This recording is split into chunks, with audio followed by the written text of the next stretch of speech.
she had some non-sufficient funds because she wrote us a check on a closed bank account. Well, she had told us she didn't raise any of this. She said she was going to pay it. And then some checks raised. So I adjourned it because you had presented a check. Not only did it bounce, the account it was written on was closed. So payment wasn't received in this case, as I understand it. The title of it is Riverside Townhouses versus Catherine Yoder. Catherine Yoder is here by Zoom. The plaintiff sued for black rent in a non-payment of rent case. At the time the matter was filed in September, the arrearage was $1,186.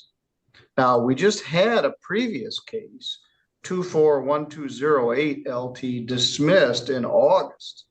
So by the time of September, she's now alleged to be $1,800 in arrears.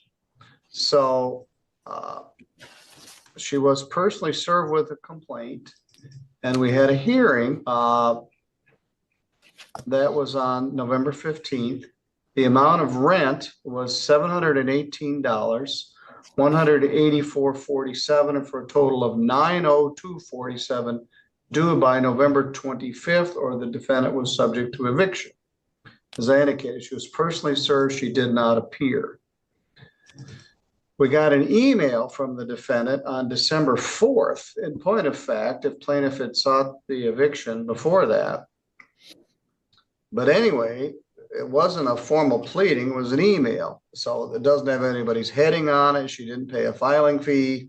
She simply sent an email, didn't give service to the plaintiff, and said, I respectfully request that the default judgment entered against me be set aside. I was unable to make rent payments for the month in question because I was not working during that month due to challenges. I live in an income-based apartment and technically should not have been required to pay rent during those months. As I indicated, we just resolved another case of the same tenancy in August. I understand the importance of meeting financial obligations and other important meetings such as the scheduled court dates that I failed to attend. I did not attend to avoid my responsibilities. Fortunately, due to my mental health challenge, I was unable to respond to the lawsuit in a timely manner. I asked for the opportunity to present my case fully and discuss a fair resolution, including the possibility of payment arrangements. I am committed to resolving this matter and sincerely request the court's consideration to set aside the default judgment. So we treated it, even though it was just an email, without notice to the other party, and I set this emergency hearing. As a general rule, when a party moves to set aside a default, they have to show, they're supposed to file a meritorious, an affidavit of a meritorious defense and show good cause for why they didn't show up. The defendant has shown up for hearings in August. She was personally served. She didn't show up for this one. She makes some veiled reference to the fact that she had mental health issues. I'm not sure that rises to a legitimate reason for failing to appear, and a meritorious defense. Her defense, I guess, is that somehow her rent should not have been set in this amount. As I indicated, we just dismissed the other case in mid-August. She had apparently paid some rent because the claim was for more than what the judgment actually entered. So we asked the Cox Law Firm to be here. We forwarded a copy of the defendant's email to them, and Attorney Carrie Zanin is here. Ms. Zanin, what's the plaintiff's position? Well, Judge, I was going to argue the court rule. I don't believe that good cause was, well, first, I don't think we even need to get to the good cause and the meritorious defense, as this motion should have been filed within 10 days. And motion email, the judgment was signed on the 15th, 10 days would have been the 25th. She's an additional 9 days beyond that date. I don't believe she's, you know, in compliance with the court rules as to the time frame, and I don't believe she's delineated good cause to set aside. She was personally served. She had the court date. She didn't appear, and I don't believe there's a meritorious defense either. And then, of course, September, October, November, and December are now due. So I would ask that you deny the motion. So is it your position that once she made the August payment, that no payment was made for September, October, November, or December? So, but what I'm showing at this point with December is that she owes $923. So an extra $20, Judge, on the judgment. All right. Now, sometimes there are a couple things. When you fail to appear in a landlord-tenant case, you have 10 days to appeal. And you didn't file anything within 10 days. You filed it on December 4th, which is 19 days after the judgment entered. Now, theoretically, on a motion to set aside default, you have 21 days to move to set the default aside, but that's in a money judgment. This was a landlord-tenant judgment for possession. So there are multiple issues. One,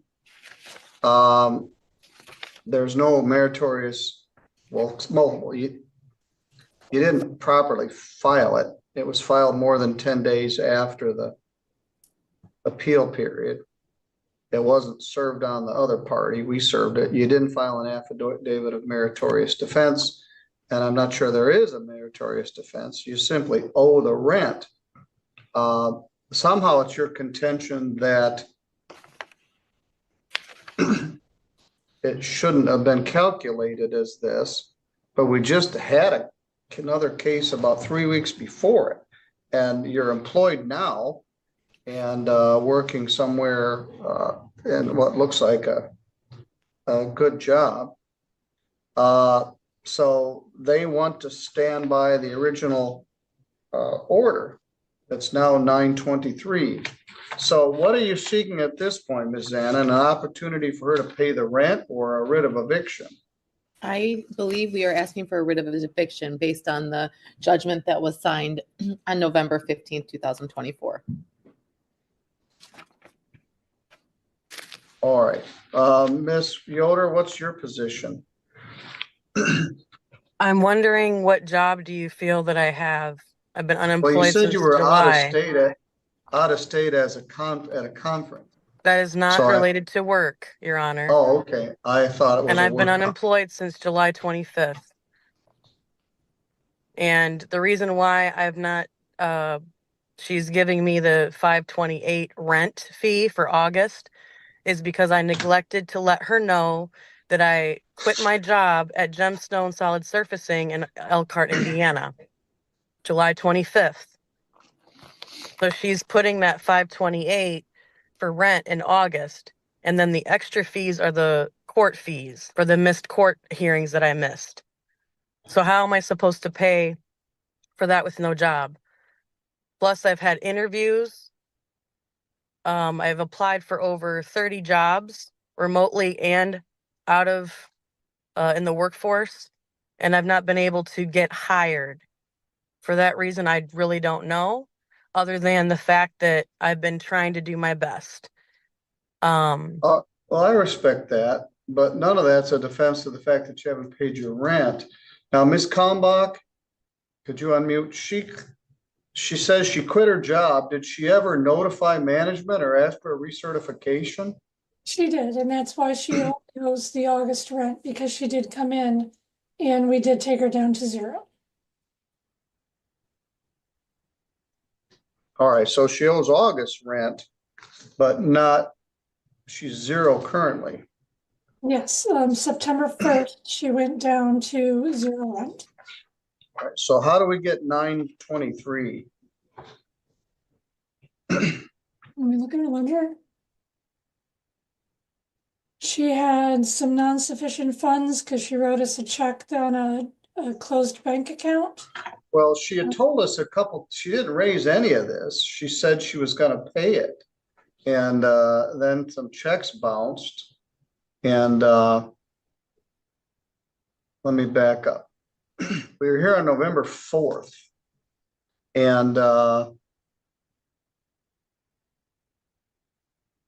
she wasn't here. On November 4th, another attorney from Cox Law Firm, Jen Wilburn, was here, and Ms. Kalmbach was here. Defendant had brought in a check. She was nervous about it. She wasn't sure it would clear. The arrearage was $658, and that was through November, and it was $184.47.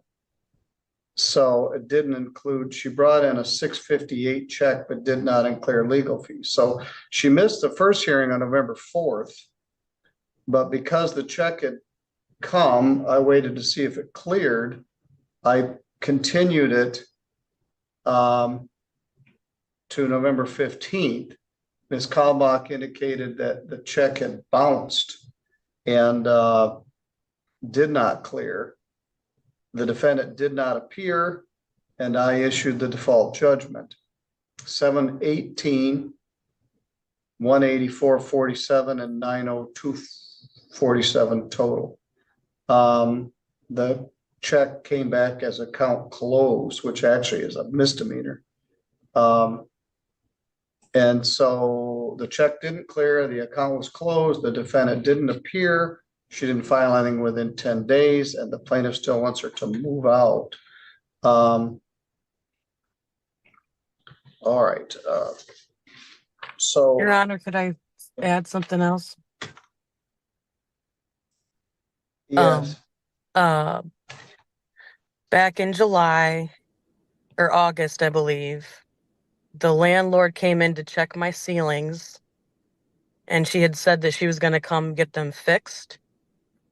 And when you look at my ceilings, I can provide photo evidence as well if you need that. It's bowing down. And there's been 2 other tenants that I know of personally whose ceilings have caved in and fell. stop. The time to raise that defense was at the time of the hearing. We were all here. Now you haven't paid the rent. You didn't file it in a timely manner. You didn't file it properly. You didn't file an affidavit of meritorious defense. And now you're raising some habitability issue that you had 2 opportunities on November 4th and November 15th to raise. So I adjourned it because you had presented a check. Not only did it bounce, the account it was written on was closed. So payment wasn't received, then you didn't appear on the 15th. Ms. Kalmbach or Ms. Cox, do you have any interest in allowing her an opportunity to pay the unpaid rent or simply ask for a writ of eviction? I think at this time, Judge, we're asking for the writ of eviction. I don't believe I've received it yet. Let me look. I would rather pay the 528, meet you in the middle with that. I'm going to have to get some help, but I would be glad to do that because I don't have anywhere to move to right now. Yeah, I do have the writ of, they don't want you to do that. I did get the writ of restitution eviction on December 9th. All right. The motion to set aside the default is denied. It's outside of the 10-day appeal period. Even if it was considered that it was filed within 28 days, there's no good cause shown for failure to appear, and there's no affidavit of meritorious defense. They don't want you as a tenant anymore, and it's going to show as an eviction on your record, which may make it very hard for you to get into any other subsidized complex. They don't, theoretically, this order will allow them to evict you tomorrow or Monday morning. But maybe they can work out some sort of accommodation or agreement. But I will sign the writ of eviction. So you're in a difficult spot. It's right before Christmas. You had 2 opportunities to be here. You did not appear. You presented a check for payment, which was on a closed account. So the payment wasn't made. And to further put salt in the wound, your current rent is 0. And you're not gonna be able to find rent for zero. So my suggestion is that you go in and meet with the manager and see what you can work out for a move out date. They don't have to serve this order for 56 days. But they can serve it immediately. That's been held since December 9th, and today is December 13th. Can I at The least date- get my things packed up and in a U-Haul so they're not Yes, I'm sure putting they'll my agree. things out in the street? It's a lot easier to have you do it than have the sheriff do it, so I'm sure they'll work with you regarding that. All right, like I said, I don't have to like it, I have to follow the law. And that's how this courtroom moment came to an end. But the real question is, was the judge right? Let me know what you think in the comments. If this case surprised you, hit that like button and subscribe for more unbelievable courtroom moments, shocking rulings, and intense judge reactions. We bring you the moments that make you say, wait, did that really just happen? So don't go anywhere. There's always another courtroom story coming next. Thanks for watching, and I'll see you in the next case.